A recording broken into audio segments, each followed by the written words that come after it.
Zach Weil here. Welcome to another episode of Skate School. In today's episode, we're going to be teaching you how to rock and roll. Make sure you can drop in and rock the fakie very comfortably. Alright guys, grab your boards and let's get started. Head to your local skate park and find the smallest quarter pipe you can see. Before you start this trick, start by learning backside pivots on the quarter pipe. Practice riding up and back down in your regular stance.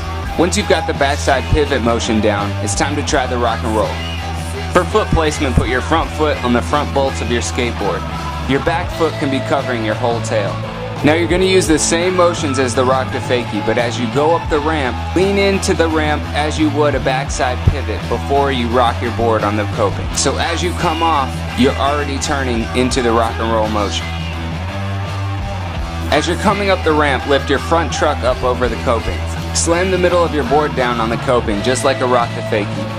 After you slam your board onto the coping, use your back trucks to guide your front trucks back over the coping and around.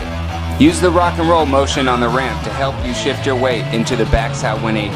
As you rock back into the ramp, swing your arms and your body backside. Let the board naturally flow back into the ramp. Bend your knees and ride away clean.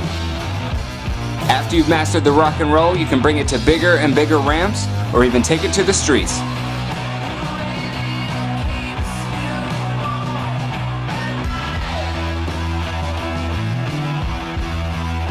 Thanks for watching, guys. Don't forget to subscribe to Wild Files for the next episode of Skate School.